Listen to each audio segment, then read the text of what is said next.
नमस्कार दोस्तों। मेरे ख्याल से आप सबको ये बात पता है कि इस समय यूपीएससी की मुख्य परीक्षा चल रही है। हो सकता है कि आप में से बहुत सारे दोस्त बाद में वीडियो देखें, कोई बात नहीं, ये चीज़ तब भी रेलेवेंट रहेगी चाहे आप कभी भी देखें। फ़िलहाल अभी की बात करते हैं। मुख्य परीक्षा चल रही है और बहुत सारे दोस्तों को एक कॉमन समस्या का सामना करना पड़ रहा है, जो कि बहुत बड़ी समस्या है। आज हम उसी पे बात करने जा रहे हैं। वैसे तो जब भी मैंने मुख्य परीक्षा के बारे में बात की है, आंसर राइटिंग के बारे में बात की है, मैंने इस पे बार बार जोर दिया है, क्योंकि इसके बिना मेंस लिखना बहुत कठिन काम है। क्वालिफाई करना बाद की बात है, मैं क्वालिफाई करने की बात ही नहीं कर रहा हूँ, सिर्फ लिखने की बात कर रहा हूँ। मेंस का जो एग्ज़ाम है उसे कंप्लीट करने की बात कर रहा हूँ। उसके बाद जो होगा देखा जाएगा। इस समस्या की वजह से बहुत सारे दोस्त परेशान हैं। वो पढ़ने में बहुत अच्छे हैं, ज्ञान बहुत है, बहुत सारी चीज़ें हैं, लेकिन इसकी वजह से वो फंस जा रहे हैं। मेरे एक दोस्त हैं, अभी मेंस दे रहे हैं। मैंने कल ऐसे ही उनके पास फ़ोन किया था और वहीं से आइडिया है कि मुझे लगता है कि दोबारा इसी बहाने आपसे भी बात कर लूँ, बता दूँ, याद दिला दूँ कि कितना ज़रूरी है। तो वैसे ऐसी ही बात हो रही थी, हाल चाल की बातें हुई, तो घूम फिर के हम थोड़ा वहाँ पे आ गए कि कैसा चल रहा है, एग्ज़ाम कैसा है, अपना अनुभव बताइए। मैंने कुछ अपने अनुभव बताए थे, पहले भी बताए थे उनसे कि मेरे मेंस के दौरान क्या क्या हुआ था। फिर उन्होंने बताया कि ऐसा है कि क्वेश्चंस तो समझ में आ जा रहे हैं, हमने पढ़ा है, कंटेंट भी ठीक ठाक हमारे पास है, लेकिन एक चुनौती का सामना करना पड़ रहा है और उसकी वजह से लग रहा है कि कुछ पेपर एवरेज हो रहे हैं, कुछ क्वेश्चंस एवरेज से कम हो रहे हैं। बाद की बात है, उनका सिलेक्शन होगा नहीं होगा वो तो फाइनल बाद में रिजल्ट पे पता चलेगा। लेकिन अभी इस समस्या पे जब वो बात कर रहे थे तो मुझे लगा कि ये कोई ऐसी चीज़ नहीं है कि जिसे आप इग्नोर कर दें, जिसे आप हल्के में ले लें। और ये सिर्फ उनकी बात नहीं है, जितने भी लोग एग्ज़ाम दे रहे हैं, अगर उन्होंने ये गलती की है, जो कि इन्होंने भी की है, हालांकि उतनी गलती इन्होंने नहीं की है, इन्होंने काफ़ी ठीक ठाक काम किया है इस पे, लेकिन फिर भी इनको सामना करना पड़ रहा है। उनकी क्या हालत होगी जिन्होंने इस पर ध्यान ही नहीं दिया है, सोचिए। तो बहुत सारे दोस्तों की ये दिक्कत है। अब आप सोच रहे होंगे कि कितना सस्पेंस मैं बना रहा हूँ, कब पॉइंट की बात करूँगा। चलिए पॉइंट पे ही आ जाते हैं।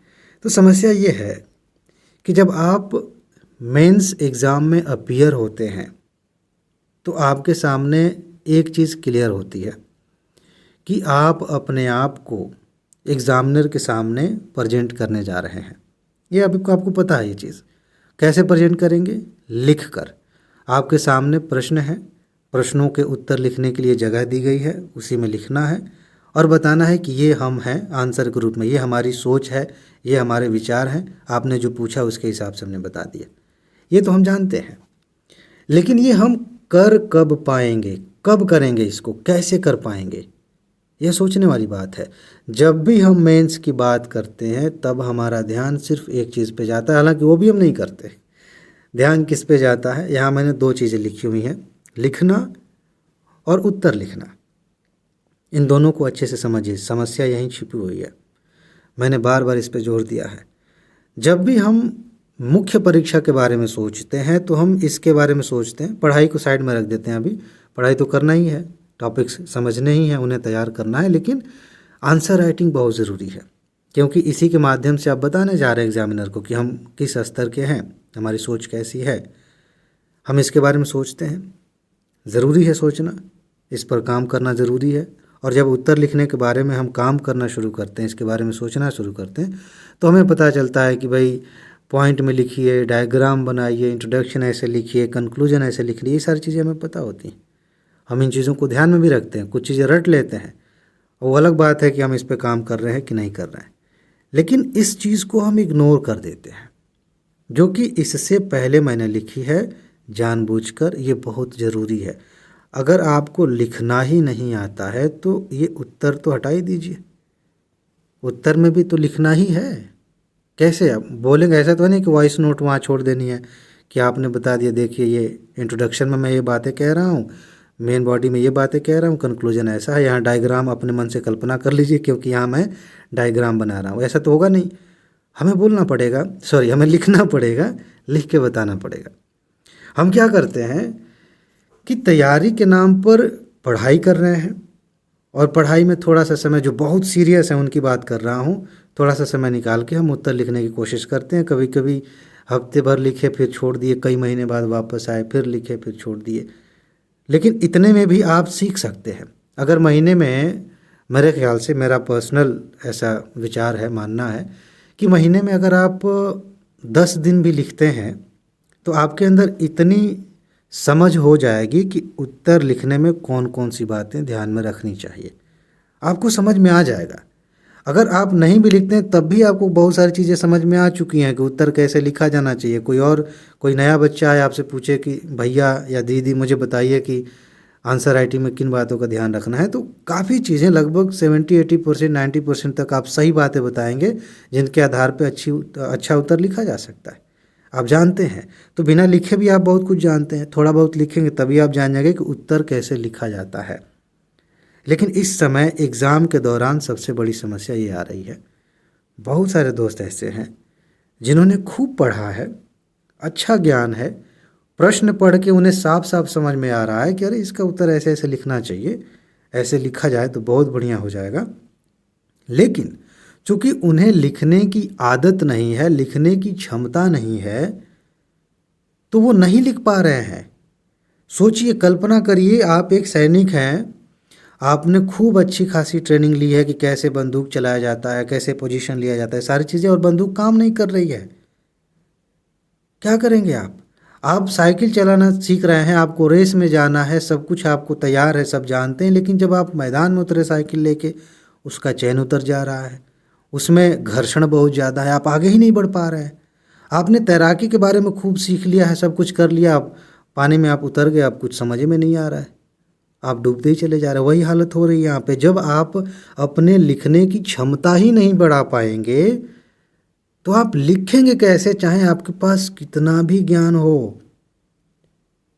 अगर मैं आपसे ये कहूँ कि आप दाहिने हाथ से लिखते हैं लेकिन आज आपको बाएं हाथ से लिखना है, कैसा महसूस होगा? आपके पास ज्ञान है, बहुत कुछ है, मान लेते हैं कि आंसर नहीं लिखना है, आप अपने बारे में बताइए, जो अपनी ज़िंदगी की सबसे फेवरेट बात है, जिसको लिखना आप पसंद करेंगे, दिल से लिखना चाहेंगे, उसी को लिखना है। बस दूसरे हाथ से लिखिए जिसे आप आज तक नहीं लिखते आए हैं। उसी तरह की हालत यहाँ हो रही है, क्योंकि लिखने की क्षमता हमने डेवलप नहीं की है। किसी ने उत्तर कम भी लिखा हो ना, लेकिन लिखने की क्षमता अच्छी है, काफ़ी समय तक, लगातार 2 घंटे तक वो लिख सकता है बैठ के आराम से, उसके लिए मेंस देना काफ़ी हद तक आसान हो जाता है। मैं जानता हूँ कि मेरी बातें कुछ लोगों को अच्छी लगेंगी, कुछ लोगों को नहीं भी लगेंगी, लेकिन काम करने वालों की संख्या बहुत कम है। अगर आप सही मायने में सिलेक्शन चाहते हैं तो आज ही इस चीज़ को कहीं ऐसे दिमाग में बिठा लीजिए, किसी ऐसी जगह पे जहाँ हमेशा आपका ध्यान जाता रहे कि अगर मुझे फाइनल सिलेक्शन चाहिए तो मेरे अंदर लिखने की क्षमता होनी चाहिए। और लिखने की क्षमता में सिर्फ एक बात नहीं है कि आपके हाथ की प्रैक्टिस हो जा रही है कि हाँ भाई हाथ मेहनत करने की का आदी हो गया, नहीं, सिर्फ इतनी बात नहीं है। लिखने के प्रोसेस में कई चीज़ें होती हैं। आपके दिमाग में एक विचार चल रहा है, उस विचार को सिस्टमेटिक तरीके से, जैसे आप सोच रहे हैं, जैसे मान लीजिए कि आपको लिखना है कि कल मैं बाज़ार गया और बाज़ार जाके मैंने ये दुकानें देखी, तो जब आप सोचेंगे ना तो उन दुकानों का क्रम आगे पीछे किसी भी तरीके से दिमाग में आ सकता है, लेकिन लिखने के बाद, जब लिखने की बारी आएगी तो आप सोचेंगे कि इस दुकान का नाम पहले लिखना है, उसके बाद इसका नाम लिखना है। ऐसे ही जब हम पढ़े रहते हैं ना तो उत्तर में बहुत सारी चीज़ें एक ही साथ आ जाती हैं, एक झुंड में आ जाती हैं, और उन्हें सिस्टमेटिक तरीके से लिखना होता है। तो जब आप सामान्य तौर पर कुछ भी लिखते हैं तो सबसे पहले आपके दिमाग में एक विचार आता है। उस विचार को जब आप पेन के माध्यम से कॉपी में उतारने जाते हैं तो सिस्टमेटिक तरीके से आप एक एक शब्द करके एक पूरा सेंटेंस बनाते, अपनी बात लिखते हैं। इसकी भी प्रैक्टिस हो रही है। आप कैसे सोचते हैं, किस स्पीड में सोचते हैं, कैसे उन चीज़ों को व्यवस्थित करते हैं, और कैसे वो दिमाग की चलती हुई चीज़ें आपके हाथ के माध्यम से, आपके पेन के माध्यम से कॉपी पे उतरती हैं। ये सारी चीज़ें होती हैं जब आप लिखते हैं। उत्तर लिखने की बात ही मैं नहीं कर रहा, इसको छोड़ दीजिए अभी। लिखने की क्षमता ही अपने आप में बहुत बड़ी बात है, और जिसके पास लिखने की क्षमता है उसे 10 दिन में सिखाया जा सकता है कि ऐसे ऐसे कर लेना, आंसर राइटिंग में मज़ा आ जाएगा। जैसे प्री के लिए हम बताते हैं कि आप ये ट्रिक लगा लीजिए, ये एलिमिनेशन मेथड अपना लीजिए, ये सारी चीज़ें हम बताते हैं ना, लेकिन उस इंसान के लिए इन सब चीज़ों की ज़रूरत है जिसने 100% उस टॉपिक को तैयार ही कर लिया है। मूल अधिकार से क्वेश्चन आया, मान लेते हैं एक व्यक्ति है जो सही कर रहा है, वो भी ट्रिक वगैरह लगा के, बहुत हिसाब किताब बैठा के। कुछ लोग गलत कर रहे हैं, लेकिन एक व्यक्ति ऐसा है जिसने पूरा पढ़ा हुआ है, अच्छे से पढ़ा है, क्वेश्चन देखते ही उसको समझ में आ रहा है कि यही तो है, उसे ट्रिक की ज़रूरत नहीं है। उसे थोड़ा बहुत आप हिंट दे देंगे, थोड़ा भी उसका दिमाग इधर उधर जाएगा, वो तुरंत लाइन पे आ जाएगा। ऐसे ही जिसके पास लिखने की क्षमता है, उसे आप बस इतना बता दें कि देखो ऐसे ऐसे चीज़ों को कर देना, वो आराम से कर देगा। लेकिन जिसके पास खूब ज्ञान है, खूब स्ट्रेटजी है, बहुत सारे तरीके हैं, कैसे कैसे करेंगे तो मेंस में बढ़िया नंबर मिलेंगे, लेकिन लिखने की क्षमता नहीं है, तो ये सारी चीज़ें वहीं धरी की धरी रह जाती हैं। हम बस ताकते रह जाते हैं बैठ के एग्जामिनेशन हॉल में। अपने ऊपर दया आने लगती है कि हम क्या हैं, क्यों नहीं हाथ चल रहा है उस स्पीड में जिस स्पीड की ज़रूरत है, क्यों नहीं हम उतने अच्छे तरीके से अपने आप को प्रेजेंट कर पा रहे हैं। यही सब दिमाग में चलेगा, आत्मग्लानि होगी। आप ये गलती ना करें।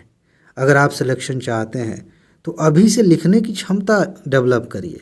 मैं उत्तर लिखने की बात ही नहीं कर रहा हूँ, कम से कम लिखने की क्षमता तो आए। लिखते लिखते ही आपके अंदर इतनी जब क्षमता आ जाती है तो एक कुलबुलाहट होने लगती है कि भाई इतना जब लिख ही रहे हैं तो उत्तर ही लिख लेते हैं, फिर उसमें मज़ा आने लगता है। आप इसको इग्नोर ना करें, वरना आप पछताएंगे। प्री निकालने के बाद मेंस देने का मौका सबको नहीं मिलता है, और मेंस के बाद इंटरव्यू देने का मौका किसको मिलेगा, ये यहीं पर तय हो जाता है कि मुख्य परीक्षा में हमने क्या किया है। मेरे ख्याल से जितने भी लोग गंभीरता से तैयारी करते हैं उनको इतनी ही बातें पर्याप्त हैं समझाने के लिए। अब इससे ज़्यादा क्या कहूँ, सारे एग्जाम्पल, सारी बातें जितनी मुझे लगी कि इतने से काम चल जाएगा आपका, उतना मैंने आपको बता दिया। अब थोड़ा इसके बाद कुछ मत करिएगा, मतलब 1 मिनट तो कम से कम चुपचाप ऐसे बैठ जाइए, मोबाइल रख दीजिए और सोचिए कि अगर मेरे पास लिखने की क्षमता नहीं है और पूरी दुनिया का ज्ञान मेरे पास है तो मैं मुख्य परीक्षा कैसे निकालूंगा या कैसे निकालूंगी। अगर इसके अलावा कोई ऑप्शन आपके पास है तो बहुत अच्छी बात है, आपके पास कोई जादुई शक्ति है तो कमाल है। फिर आप लिखने छोड़ दीजिए, आप पढ़ाई में लगे रहिए, सिर्फ पढ़ते रहिए।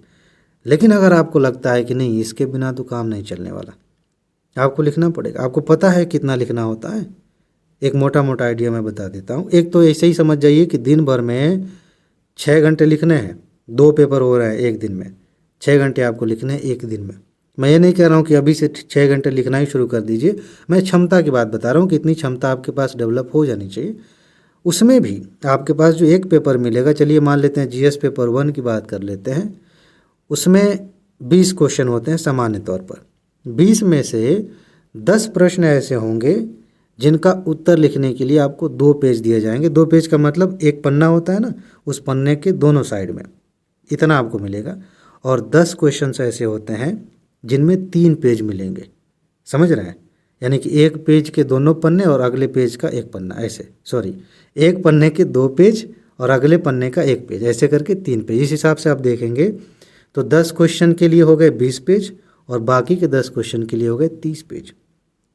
3 घंटे में आपको 50 पेज दिए गए लिखने के लिए। क्षमता नहीं रहेगी तो कैसे लिखेंगे? इस पर विचार करिए।